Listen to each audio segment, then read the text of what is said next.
Donc quand j'ai commencé la journée ce matin, ce qui m'intéressait au premier chef par rapport à mes assemblages, en fait, c'était le Bund.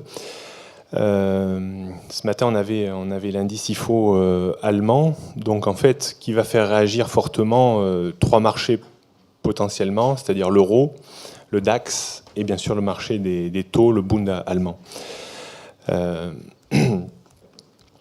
Ce matin, quand on a commencé, enfin quand on a commencé à suivre vers de bonne heure,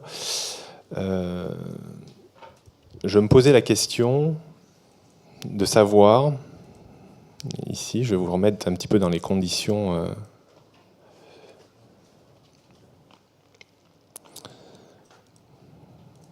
Alors, je vais essayer de.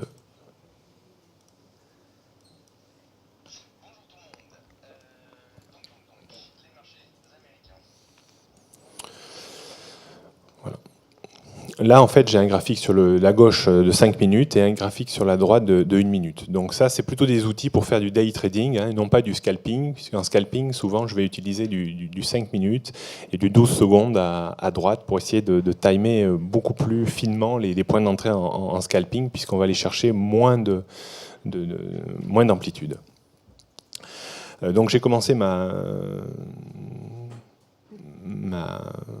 conférence à 9h45. Alors là, on a une heure décalage, hein, et 8h45 en bas, mais en fait, il faut ajouter une heure.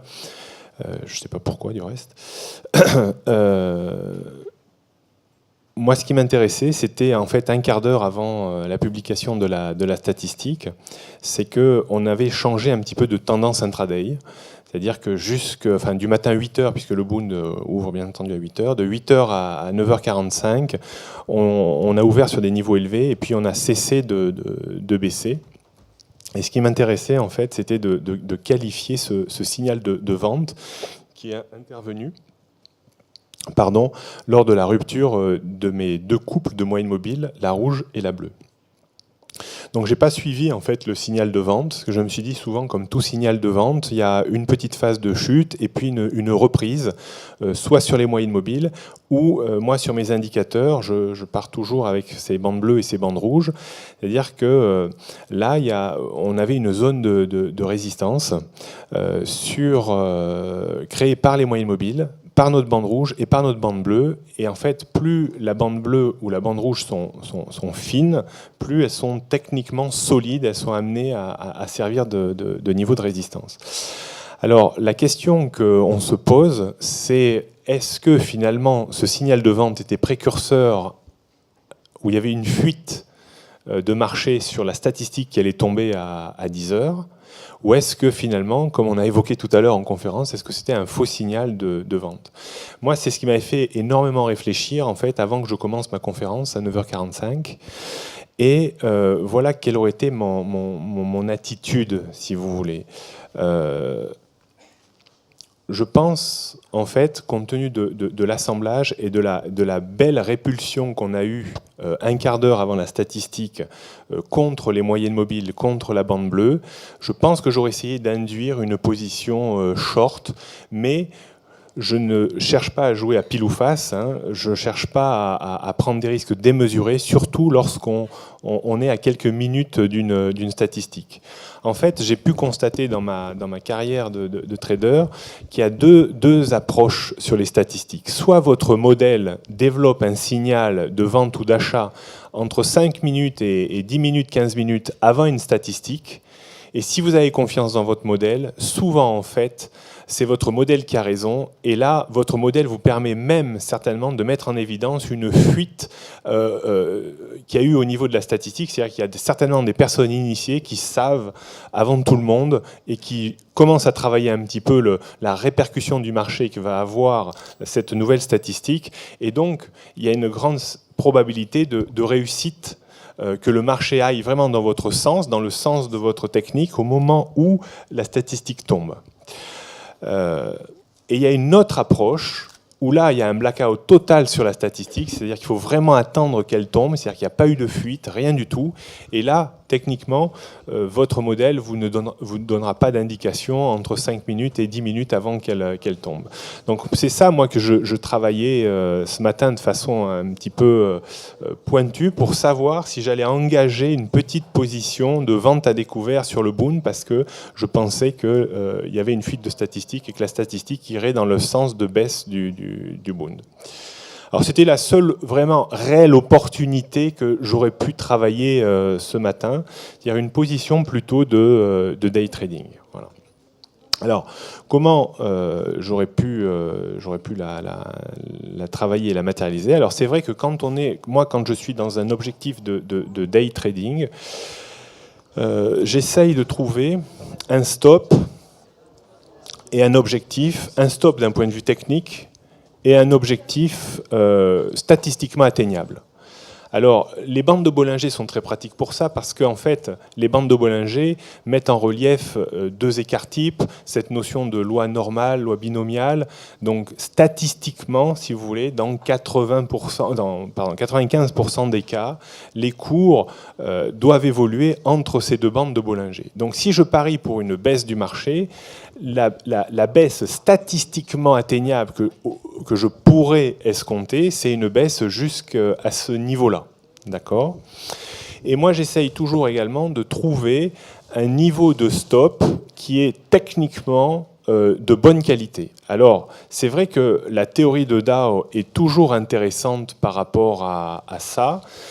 C'est-à-dire qu'une tendance haussière, par exemple, est faite de points hauts toujours plus hauts les uns par rapport aux autres.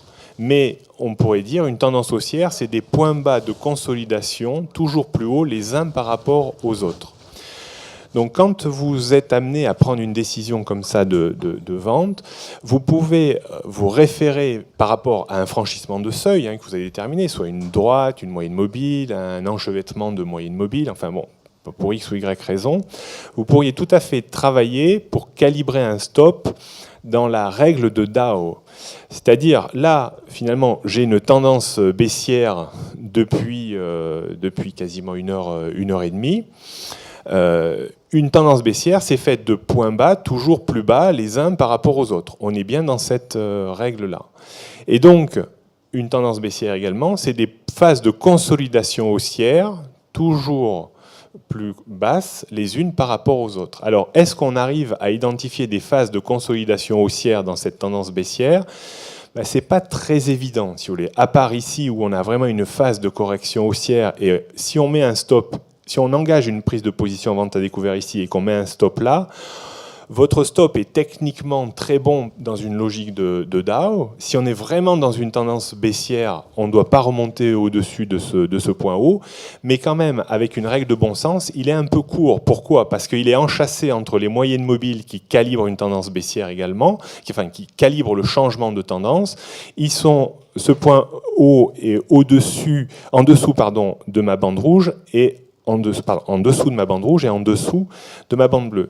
Donc en fait, il faudrait que j'essaye de trouver, si je voulais mettre une option de vente là-dessus, un stop selon la règle de Dow, mais au-dessus de la des deux moyennes mobiles, au-dessus des bandes rouges et au-dessus des bandes bleues. Et on n'a pas réellement une phase de correction haussière avant. Alors on pourrait assimiler ça comme ça.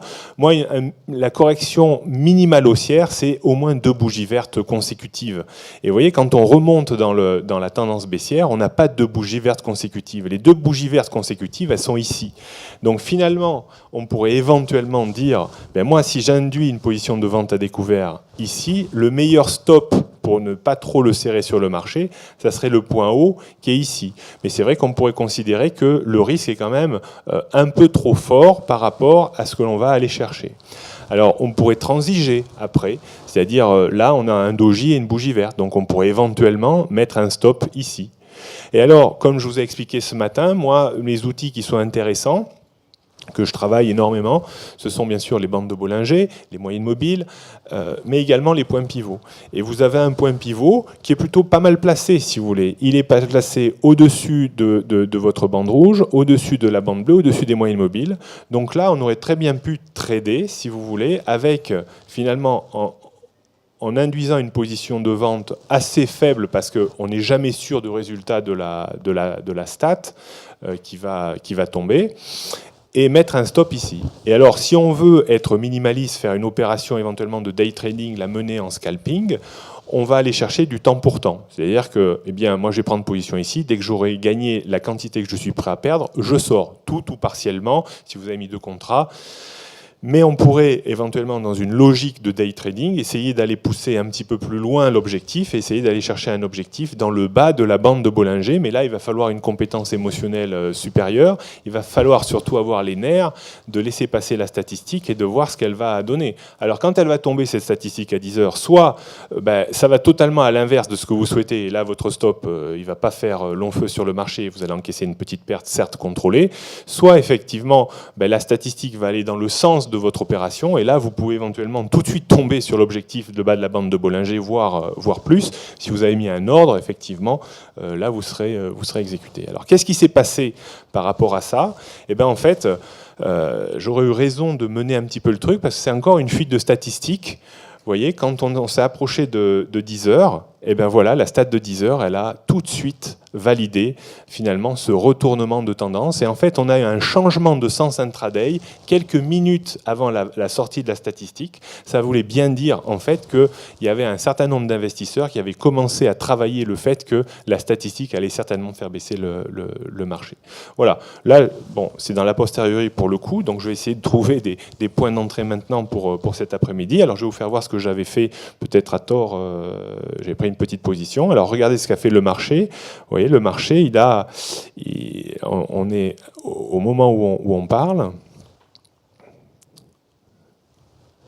Vous voyez, c'est pas non plus une grande journée de grands mouvements. C'est-à-dire que la statistique est tombée, ça a créé un petit mouvement de baisse. Vous voyez, si j'avais eu un objectif ici, il n'aurait pas été forcément atteint.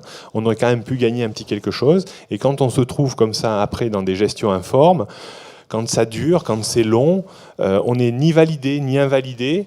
Il y a un partir d'un certain moment où ça devient quasiment un peu la pièce. C'est-à-dire que vous sortez un petit peu de la configuration idéale que vous aviez en tête, parce que souvent une opération de scalping ou de day trading, ça dure non pas quelques heures, hein, souvent c'est beaucoup plus rapide, ça peut être quelques minutes, 1 heure ou 2.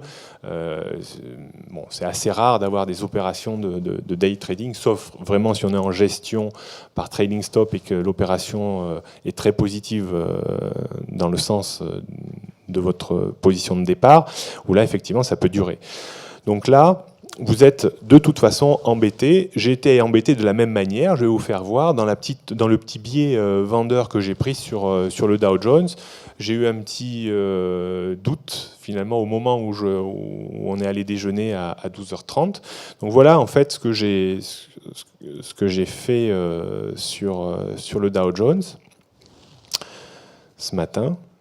Je vais vous remettre dans les conditions, hein, parce que quand on voit ce qui s'est passé, c'est plus facile d'analyser. Et là, on va dire, oui, mais il ne fallait pas le faire. Donc, je vais vous faire voir exactement... Je suis parti un peu sur pas tout à fait sur le même concept de fuite de statistiques, parce qu'il n'y a pas de statistiques à venir, mais sur un concept technique un petit peu identique. Je vais vous faire un zoom. Donc là, je suis toujours dans la position. Hein. Alors là, maintenant, c'est la pièce. Hein. C'est-à-dire que ça, c'est une position où pile je gagne, face je perds. Bon, c'est pas comme ça qu'il faut organiser ses positions dans la durée. C'est-à-dire qu'il faut trouver des choses un peu plus normées. Donc je vais vous faire voir comment maintenant je vais gérer le truc. Donc voilà, ça c'était ce matin, au moment où j'ai pris position.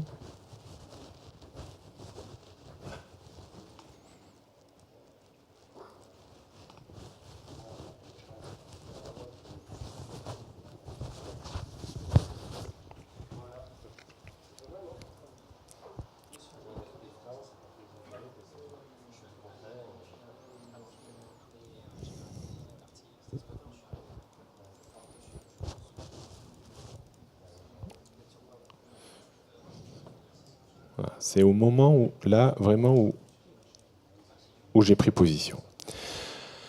Euh, Bon, là il était 11 heures, hein, j'étais à la suite de ma conférence. Donc l'activité du marché était un peu passée avec les stats publiés à 11 heures. Donc j'ai fait le tour de tous les marchés.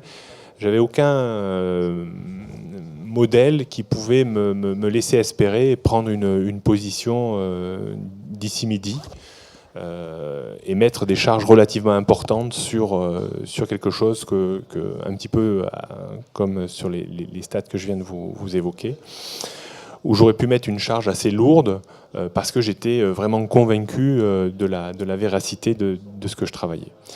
Donc en fait, je me suis placé dans une optique un peu de day trading. J'ai dit, bon, je vais essayer de faire vivre un peu l'opération, pas conceptualiser ça en scalping.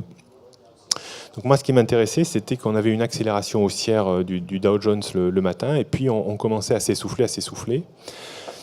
Et puis, on a fait une grande bougie impulsive qui n'a pas cassé les moyennes mobiles, mais finalement, on a réussi à les casser par la suite. Et donc, on commençait à avoir des bandes bleues et des bandes rouges qui voulaient s'affiner et essayer de servir de résistance, même si on aurait pu avoir plus fin encore. Donc j'ai décidé de travailler la rupture de ce niveau pour viser finalement l'objectif statistiquement atteignable, c'était le bas de la bande de Bollinger ici, voire un peu moins, parce que j'ai tout de suite conceptualisé qu'on était dans un range.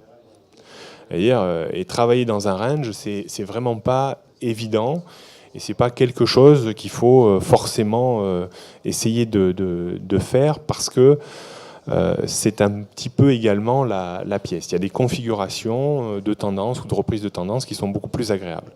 Donc, moi, j'ai voulu quand même lancer une opération, mais de taille hyper réduite. Hein. J'ai mis un petit contrat sur le Dow pour deux raisons. Déjà, pour créer un petit peu de mouvement et pour vous expliquer ce que j'ai fait à tort ou à raison. Cette opération chez moi, tranquillement, je vous garantis que je ne l'aurais certainement pas menée parce que moi, je suis un peu atypique par rapport à mes confrères. C'est-à-dire que j'ai une fréquence de trading qui est très faible, c'est-à-dire que je dois trader 2-3 fois par jour, mais je trade sur des convictions. Et quand j'ai des convictions fortes, là, je suis capable de mettre des charges importantes. Alors, en équivalent futur, parce que je travaille principalement sur les futurs, je peux mettre entre 15 et 30 contrats futurs sur une idée. Alors, pas sur le DAX. Hein. Sur le DAX, je travaille avec moins quand même. Hein. Je travaille avec 5-6. Voilà. Mais sur les autres marchés, le CAC, le Stoxx, le Bund, c'est un petit peu ces quantités. Donc, on peut créer de la valeur très, très rapidement. Donc moi, c'est un petit peu ma façon de fonctionner. Donc bon, là, j'ai pris presque un pari, mais tout à fait contrôlé, parce que en cas de perte, c'est rien. En cas de gain, c'est rien non plus. Mais au moins, ça permet d'animer un peu les échanges et le débat du jour. Donc voilà, j'ai pris une position en vente à découvert ici. Donc j'ai mis un stop large, relativement large, c'est-à-dire sur le point haut du jour. Alors, si on suit la logique de Dow, j'aurais pu mettre un stop un petit peu plus court, c'est-à-dire sur le point haut ici.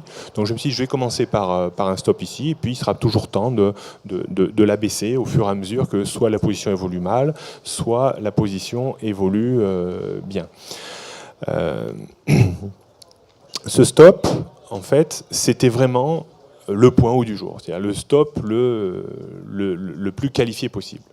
Donc au moment où j'ai conceptualisé l'opération, je me suis dit, si on monte là-haut, c'est pas une perte, je dirais, létale pour la journée, c'est une perte qui va se rattraper très très rapidement quand tu mettras 3, 4, 5 contrats sur quelque chose que tu... Donc c'est pour ça que j'ai mis ce stop sur le point haut idéal, et c'est pour ça encore que je suis finalement en position un petit peu par rapport à ça. Donc comment s'est passé le marché? Donc c'est allé un petit peu en ma défaveur, sans pour autant monter vers le stop. Et derrière, c'est redevenu très favorable. Vous voyez, si j'avais mis un stop plus optimisé ici, il n'aurait pas été touché. Et voilà ce qui s'est passé. Voilà le problème cornélien un petit peu que j'ai eu au déjeuner. Là, il était 12h, 12h30, on était dans cette zone. Et on voyait vraiment que finalement, on avait un range avéré, c'est-à-dire qu'on était vraiment dans une situation de range. que le marché était excessivement mou, hein, même si cette grande bougie, c'est quand même une faible variation, hein, puisque c'est que 11 points, hein, 11 points de Dow Jones, c'est vraiment pas grand-chose. Donc, souvent, on a tendance à dire, voilà, quand on fait une analyse objective, on dit, voilà, c'est pas une position qui est extraordinaire. Qu'est-ce qu'on fait? On a gagné un petit peu d'argent avant le déjeuner. Là, je devais être à 80 $, je pense, hein, plus 80 $. Donc, je me suis longtemps tâté en disant, bon, allez, tu sors là, et puis cet après-midi sera une journée nouvelle, tu auras peut-être des signaux plus intéressants. Et puis, je me suis dit, tiens, j'ai vu le marché, après, je suis redescendu, remonter un petit peu, et s'enraciner un petit peu dans cette zone qui est ici. Donc, je me suis dit, c'est plutôt bon signe, il y a peut-être une chance qu'on finisse par aller sur mon objectif et que je gagne une poignée de dollars. L'avantage, c'est que j'aurais pu en discuter avec vous, et l'avantage, c'est que j'aurais au moins fait un petit quelque chose dans la matinée pour expliquer un peu ma façon de faire, grosso modo. Alors, le marché est redescendu, vous voyez, j'étais très patient. Mais finalement, vous voyez, comme des fois les choses sont mal faites, hein, le marché s'est arrêté à un tic de mon opération. Donc là, ça, je ne l'ai pas vu, hein, parce que j'étais en train de déjeuner. Et derrière, eh bien, on est remonté. Donc, dans cette situation-là, il y avait quelque chose d'intéressant, mais encore a-t-il fallu que je sois derrière mes écrans. C'est-à-dire que le stop de protection, j'aurais pu commencer à le faire descendre, et comme on a commencé à avoir un suivi, si vous voulez, sur la bande rouge et même sur la bande bleue, c'est-à-dire mettre un stop de protection normalisé sur la bande rouge et sortir ici avec quasiment zéro, quoi, un petit gain, peut-être 10-15 $. Voilà. Donc, bon, je mangeais, j'ai laissé courir l'opération. Donc là, ça peut très bien vous arriver chez vous, et souvent des néophytes, c'est souvent un petit peu le style de trading qu'ils adoptent, à la vie, à la mort sur un niveau. Mais attention, 3 règles. Là, vous travaillez dans un range. Donc déjà, première alerte. Vous prenez une position qui évolue pas forcément très bien, mais qui est encore loin des stops, qui réévolue très bien, mais finalement, vous voyez un marché qui est hyper calme, hyper mou, qui n'a pas vraiment une envie d'aller dans votre sens. Donc il faut commencer à raisonner, dire, voilà, comment je pourrais essayer de sortir du marché sans... en lui laissant encore une opportunité d'aller me rémunérer. Et là, vous n'avez que finalement les trailing stops, c'est-à-dire les outils que vous allez mettre en place. Soit vous faites descendre vos stops par rapport au point haut, et auquel cas, là, je serais sorti ici. Soit vous normalisez la gestion d'un trading stop par des outils, soit des moyennes mobiles. Là, c'est un petit peu une moyenne mobile que j'aurais utilisée. Voilà. Si vous ne faites pas ça, eh bien, en fait, vous avez à gérer une position comme je suis ici. Et là, pour le coup, en n'ayant rien fait, c'est totalement la pièce. C'est-à-dire, pile je gagne, face je perds, maintenant. D'accord?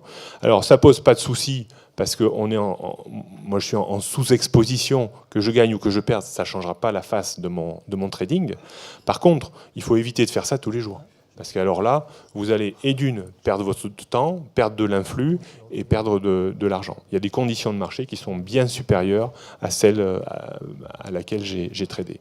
Donc, vous voyez quand même la pertinence finalement de l'analyse. C'est-à-dire que même si ce n'est pas ultra porteur pour le moment, le stop que j'avais calibré sur le point haut du jour, il est très efficace, hein, puisqu'on est revenu à quelques encablures, mais on a reflué dessous. Donc, ce qui me fait dire que on va tenir la position. Donc là, finalement, quand on est dans une position un peu catastrophique, soit elle repart à la baisse, et je vais essayer de retrouver des outils qui normalisent la baisse pour essayer de trouver un trailing stop pour pas me retrouver dans une condition comme ça dans une heure. Soit, effectivement, on monte et on touche mon stop, et j'aurais perdu un tout petit peu d'argent. Voilà. Voilà. Tout ça pour vous dire que d'où l'intérêt d'avoir un schéma tactique et de l'appliquer vraiment à la règle. Par contre, il y a quelque chose qui est intéressant.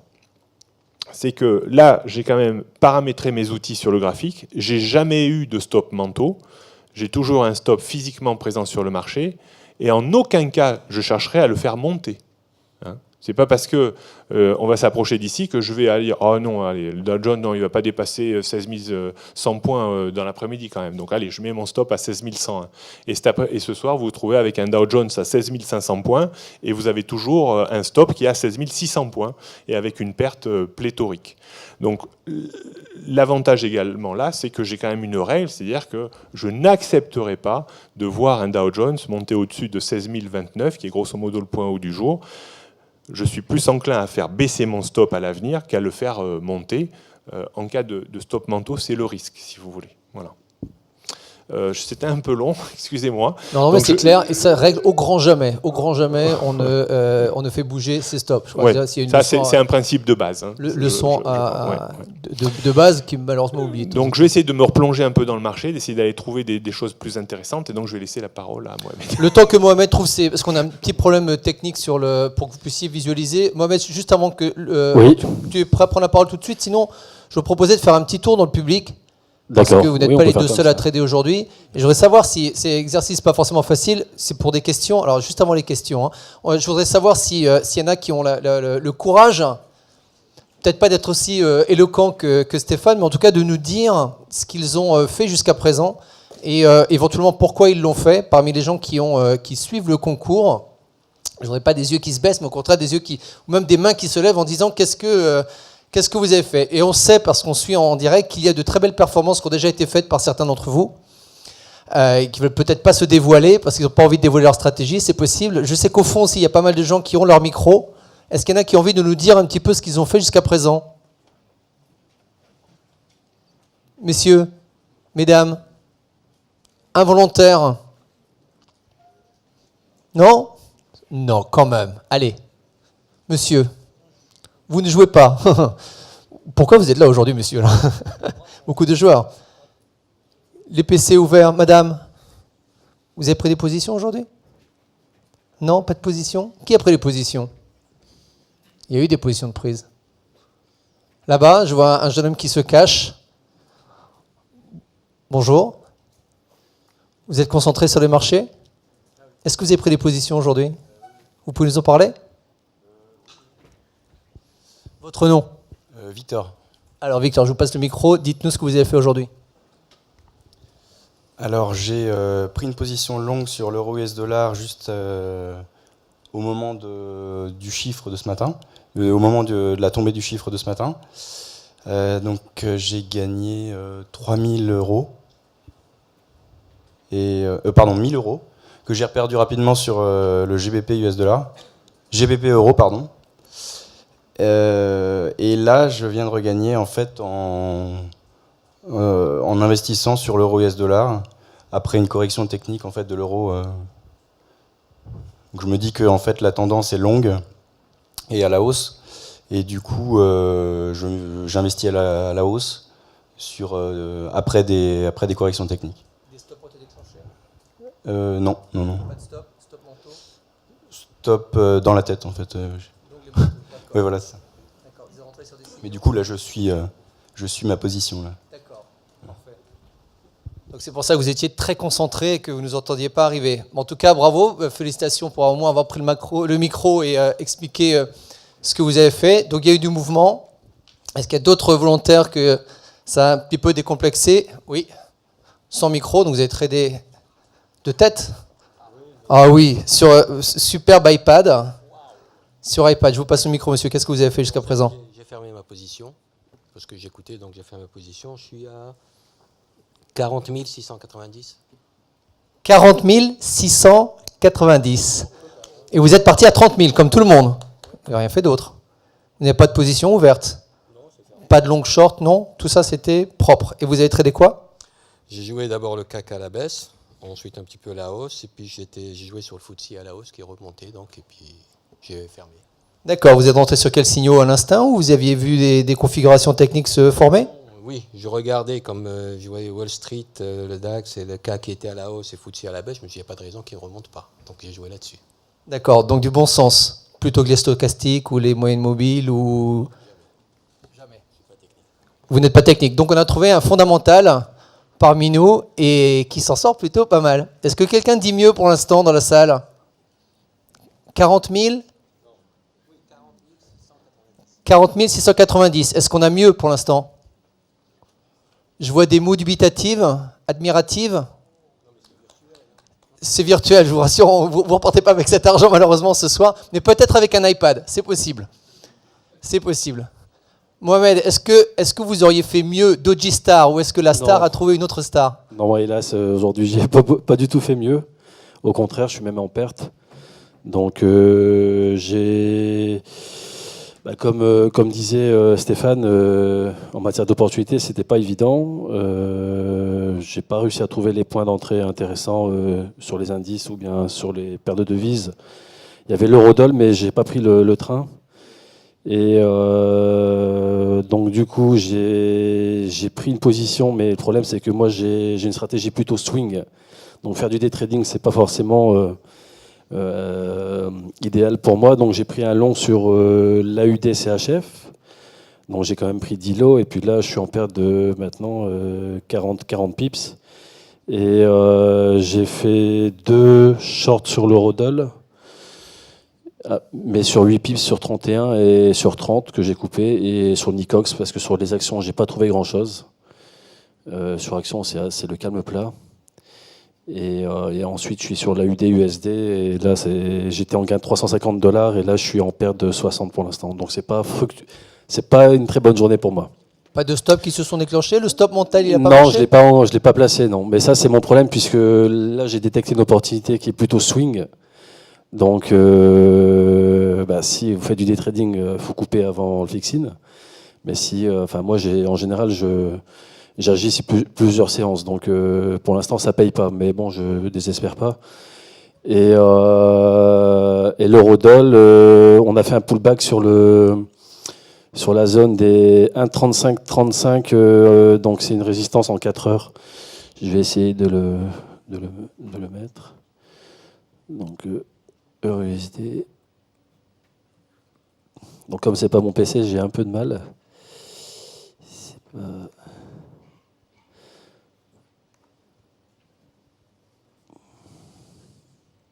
Donc on n'est pas en train d'entendre que le terrain était lourd, hein. C'est juste qu'effectivement on a autant de stratégies de trading que de traders. Oui. Et là, la configuration de l'exercice imposé, la figure imposée, de faire la meilleure performance possible sur quelques heures, ça ne correspond pas forcément à votre stratégie. Non, pas du tout. D'autant plus que j'ai été sur le terrain très mouvant du Forex, donc forcément, donc ça, c'est une certaine volatilité, et puis c'est pas forcément ma tasse de thé. Donc, mais bon, il n'y a pas d'excuse particulière à avoir. Hein. Donc en termes de swing, quelle serait donc la stratégie alors Là, vous voyez, donc ici, donc ici, on a fait un pullback parfait en 4 heures sur l'eurodoll, donc sur 35, dont j'ai shorté, mais j'ai coupé vers 18. Et on a une étoile filante en 4 heures, donc ça demande confirmation, mais il se peut que dans les prochaines heures, on a l'eurodoll qui reglisse sous les 1,35, et là, je pense que normalement, je devrais me refaire sur l'AUD CHF, puisqu'il agit, il monte quand l'eurodoll baisse. Donc c'est un collatéral, en fait, finalement. Voilà, vous voyez. Est-ce qu'éventuellement, il y a un niveau auquel on arrête tout? Sur l'AUD CHF? Oui, sur cette position-là.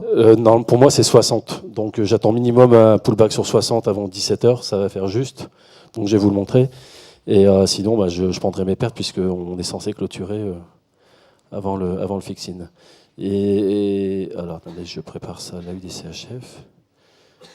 Donc, l'AUD CHF. Donc, c'est une paire qui est très volatile. Hein, donc là, on est quasiment au plus bas. Hein, vous voyez, en 4 heures. Donc, je suis intervenu ici. Ici, puis on a une bougie 4 heures qui est encore dévastatrice. Et là, on perd 30 pips supplémentaires. Mais comme vous pouvez voir, sur une échelle plus longue, ça ne représente pas énormément, en fait. Donc c'est pour ça qu'il faut avoir les moyens de ces stratégies et ne pas être trop exposé en levier. Donc si je vous le donne en daily. Donc en daily, mon point d'intervention, il était fixé ici à 0,8371. Donc on avait un support ici dans la zone ici.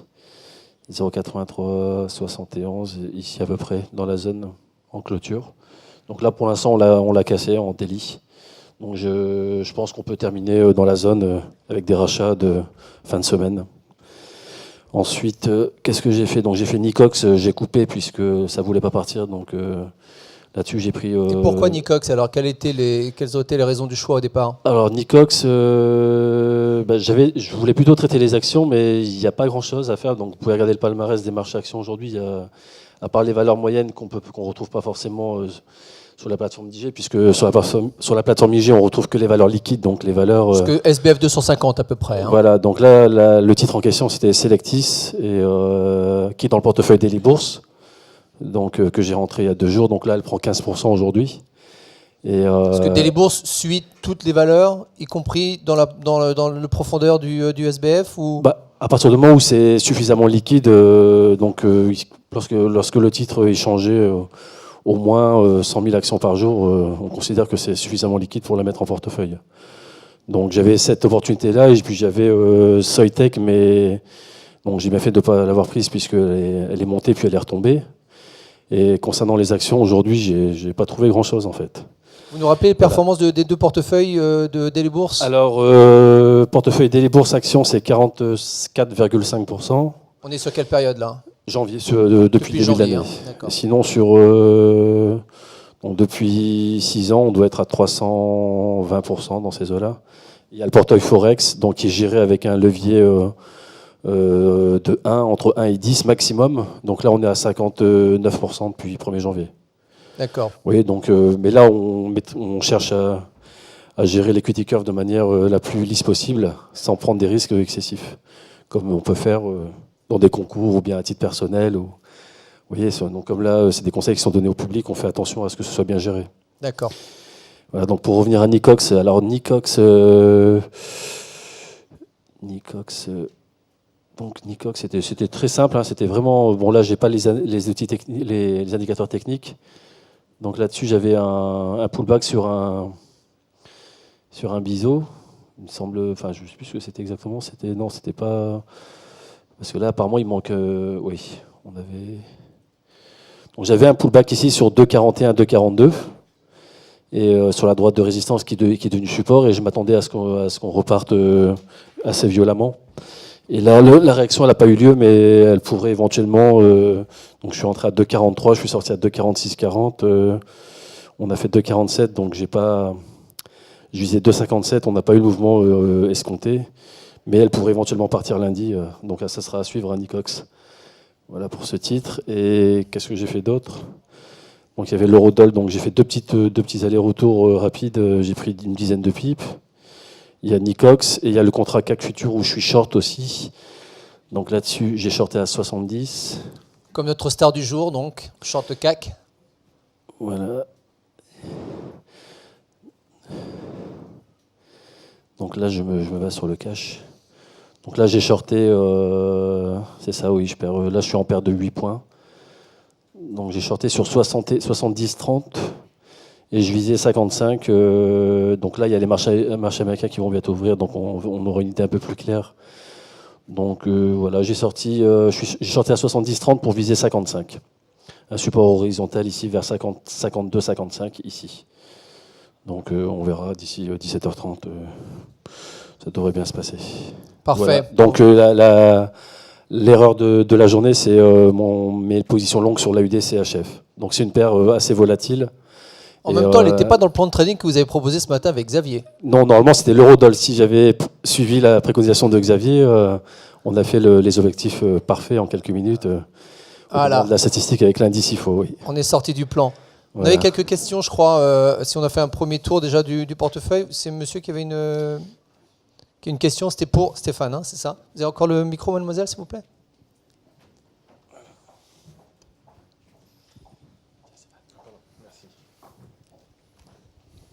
Merci. Oui. Lorsque vous regardez les retracements de marché au niveau des tendances, vous n'utilisez absolument pas les retracements de Fibonacci?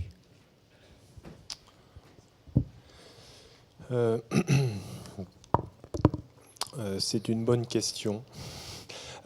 Il m'arrive de beaucoup faire appel à Fibonacci, mais sur des horizons de temps supérieurs, hein, c'est-à-dire sur des analyses jour, hebdomadaires, mensuelles, parce que c'est vraiment des niveaux très remarquables et très suivis par les investisseurs. En intraday, je le fais très très peu, uniquement si. Alors je vais vous faire voir. On peut voir, oui, on voit mon écran. Bon. Là, je suis en train de me poser la question si je ne vais pas acheter de l'euro-dollar. Vous voyez, pour la raison suivante, c'est qu'on est dans une tendance haussière depuis ce matin. Là, on est en phase de correction. Et comme vous l'avez dit, on a certainement essayé d'utiliser des retracements de Fibonacci. En intraday, j'essaye d'utiliser un minimum de choses qui demandent de la valorisation. Alors même si Fibonacci, c'est simplement un plus haut, un plus bas, regardez les niveaux de retracement. Mais ça ne fait pas partie de ma panoplie de récurrence constatée sur le marché. Je m'en sers de la façon suivante, si vous voulez. Par exemple, là, ce qui m'intéresse, c'est les rebonds dans les profondeurs de la bande bleue, c'est-à-dire qu'ici. C'est-à-dire que là, on a changé de rythme. Hein, vous voyez, ce matin, on avait un rythme avec on était très haussier sur l'euro. Et vous voyez, pareil, hein, on a eu la statistique qui allait tout de suite dans le sens de l'euro. Donc, ce qui justifie également un peu la fuite de statistiques, hein, où théoriquement, on devait être plus à l'achat ce matin sur l'euro qu'en vente. Hein, donc, surtout pas shorter l'euro avant la statistique parce que c'était pas le sens du marché. Donc ce matin, on a suivi la bande rouge, donc tendance haussière la plus forte possible sur les marchés. Et puis on a eu des secousses encore, on a perdu un peu la bande rouge, on a eu une secousse. On est arrivé sur les pivots, hein, vous voyez les notions de pivot, hein, toujours très intéressant, hein, c'est suivi quand même par les marchés. Alors pareil, moi je n'aime pas trop travailler contre tendance, donc certains de mes confrères auraient shorté le pivot, à raison, hein, mais c'est pas tellement dans mon optique. Moi je préfère travailler dans le sens d'une tendance, enfin bon ça m'appartient, c'est plus rassurant. Par contre, on a quitté cette tendance fortement haussière accrochée sur les bandes rouges et là on est dans une tendance maintenant qui est devenue médiane, modérément haussière. On est toujours accroché un peu dans les bandes bleues, même si on a essayé de la casser un petit peu. On peut considérer qu'avec ce qui se passe là, on essaye de tenir sur les bandes bleues. Donc moi, mon point d'intervention, c'est-à-dire que pour valider ce rebond et espérer peut-être revenir, alors moi j'espère pas revenir sur le R2, hein, j'aurais fait mon opération avant.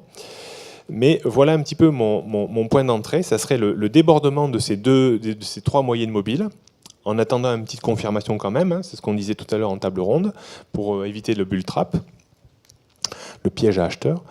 Donc l'idée, ça serait de rentrer ici, avec un stop normalisé sous le point bas qui a été fait ici, c'est-à-dire là. Et l'objectif statistiquement atteignable serait ici. Alors, je ne sais pas pour combien je me bats ici, 20, 25, vous voyez, pour 5 pips, donc c'est pas énorme avec le spread, mais ça serait un petit peu l'idée. Souvent chez moi, il m'arrive de mener, ça c'est plutôt une opération de day trading, d'accord ? Donc qui peut tenir quelques minutes, voire une demi-heure, une heure. Et souvent, il m'arrive de prendre position dans des concepts de day trading, mais de mener l'opération en scalping. Alors là, clairement, si je menais l'opération en scalping, en fait, j'irais chercher la moitié de cet objectif théorique. Et c'est là où je me servirai finalement des retracements simplement pour calculer la moitié de la distance entre mon objectif et mon point d'entrée, ce qui n'a aucune cohérence technique. C'est simplement pour mesurer la mi-distance, si vous voulez, et mettre mon ordre de profit si je scalpais.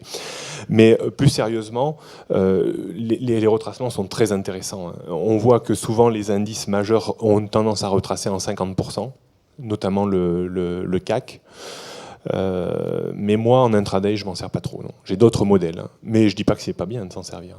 Il faut partir sur des modèles qu'on a travaillés, des outils qu'on utilise. Voilà. Donc là, je suis en train d'observer, parce que là, je suis vraiment dans une phase très intéressante, très importante pour moi, savoir si je vais aller mettre un peu d'argent ou pas sur... Et là, on est en bougie... On est quand même en bougie 12 secondes pour le déclenchement du signal. Vous voyez la pertinence quand même de mes moyennes mobiles. À chaque fois, vous voyez pourquoi il faut attendre quand même des clôtures, parce que si j'avais pris position comme ça, simplement sur un ordre d'achat au prix du marché, moi je fonctionne souvent avec des achats à court limité. C'est-à-dire que je veux contrôler le point d'entrée et ça me laisse l'opportunité quand même d'attendre le signal. Là, je suis prêt à louper le mouvement, quitte à attendre un signal propre et un petit retour pour être servi. Voilà, ça c'est. Mais pour moi, ça me pose aucun souci. Que je loupe un mouvement, je m'en fous. C'est-à-dire que si le mouvement part tout de suite sans moi, je me dirais, ma méthode, elle fonctionne. Bon, aujourd'hui sans moi, mais demain, elle sera avec moi. Non. Donc j'ai un détachement, si vous voulez, vis-à-vis de ce que je manque, de ce que je réussis pas ou de ce que je réussis, qui est total. Et je pense que c'est comme ça qu'il faut envisager le trading.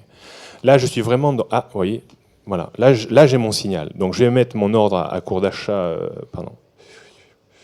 la cours d'achat limite sur les moyennes mobiles en escomptant un petit retracement. Si retracement il y a, je serai pris. Si j'avais lancé un cours d'achat au prix du marché, j'aurais été exécuté ici. Voilà. Là, je suis pris pour le coup. Vous voyez, donc j'ai déjà eu raison d'essayer de contrôler mon point d'entrée parce que déjà j'aurais encore pu avoir mieux que ce que j'avais prévu. Vous voyez, c'est-à-dire moi c'est toujours comme ça. Voilà, quand on est en séance. Voilà. Mais bon, je vais ajuster mes stops. Ok. Pour être fidèle à mon protocole méthodologique. Oui, parce que je ne suis pas à la distance réglementée. Ça, c'est le... Voilà. Bon, je vais mettre mon stop ici. Je le remonte un peu. Tac. Non, je ne suis pas à la distance réglementaire. Voilà. Et je vais par contre descendre mon objectif. Bon, imaginons que je vais faire une opération de scalping. Je mettrai mon objectif ici. Voilà. Paf. Et à moi de rester fidèle à ma méthodologie et à surtout tenir. C'est ça le plus important.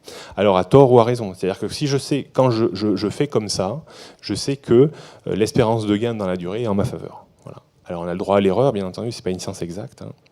Mais tant que le stop n'est pas actionné ou l'objectif n'est pas réalisé, on est dans l'hypothétique et tout renversement de situation est envisageable. Alors bien entendu, après, on prend des biais. Oh, là, je sens pas le truc. Là, c'est du trading sensitif. Et à chaque fois que vous dites, bon, là, je sens pas le truc, je vais sortir de la position parce que je sens que le stop va être touché. Au moment où vous sortez, c'est là où le marché remonte. Donc il y a un moment, il faut essayer d'être fidèle à ces plans, que ça vous envoie dans une petite perte contrôlée ou que ça vous envoie dans un gain.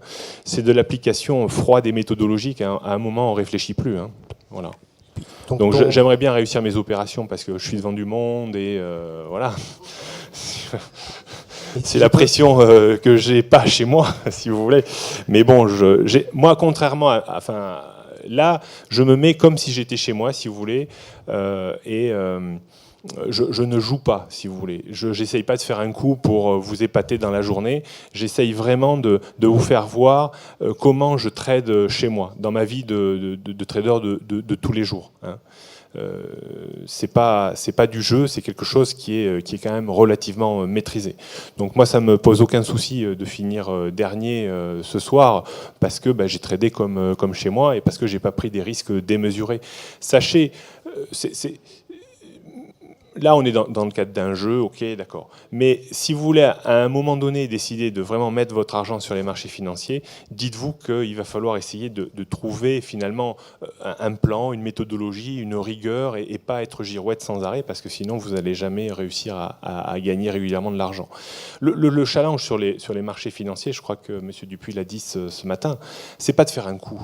Lui, il a fait des coups, ok, très bien. Mais le challenge, je crois, c'est d'être régulier et d'essayer de gagner régulièrement de l'argent. En essayant d'en gagner le plus possible, en augmentant les tailles de position, quand on a bien confiance dans la méthodologie, quand elle a fait ses preuves, quand on sait qu'en faisant comme ça, on a plus de chances d'être rémunéré que déprécié dans la durée. Mais tout ça s'apprend et il faut du temps pour s'en convaincre, si vous voulez. Voilà. Stéphane, si vous permettez, je vais faire une petite parenthèse, parce que la phase de marché est intéressante à analyser. Ouais. Alors, pas sur l'euro-dollar, mais ce type de mouvement de marché qui est assez brutal, quand on a des variations assez rapides comme ceci, on peut avoir les mêmes sur les marchés américains, et je pense que c'est ce qui va se produire assez prochainement, parce que comme l'a dit ce matin donc Xavier Fesneau qui est avec nous, le VIX est relativement faible, aux alentours de 13, et on sait que quand le VIX repart à la hausse, c'est généralement que le marché s'agite très fortement, et quand il s'agite, il y a de très gros mouvements. Et donc attention que le marché américain qui montait pendant très longtemps, forcément à un moment donné, va corriger, et vous verrez quasi obligatoirement le VIX repartir à la hausse, et donc ça se traduira par ce genre de configuration de marché où des moments sont très brutaux. Là c'est très zoomé, mais on aura la même chose sur 2 heures, du 4 heures, du 6 heures, etc. Donc la volatilité est également un élément de mesure à prendre en compte, exactement comme les éléments techniques dont Stéphane a parlé. Voilà, donc là, écoutez, je suis dans un trade. Donc de toute façon, tout est pesé, le risque est mesuré, la perte potentielle acceptée, acceptable, ne mettra pas en danger ma survie dans la durée sur les marchés. Ça, c'est toujours très intéressant de travailler dans ce sens-là. Voilà. Est-ce qu'il y a des questions, peut-être une dernière ou avant-dernière question? Oui, Stéphane, est-ce que vous pouvez nous parler en détail de tous les outils techniques dont vous servez, particulièrement les 2 bandes rouge et bleu? D'accord. Donc en fait, si vous voulez, l'environnement graphique que j'utilise, et somme toute simple, hein, dès qu'on fait un petit peu d'analyse graphique, hein, de toute façon, j'ai pas inventé d'outils hormis le paramétrage des bandes qui a été assez long même à mettre en place. Donc, sur le graphique 5 minutes ici, j'ai un couple de moyenne mobile 5 minutes calibré à 100 et 130 périodes de 5 minutes.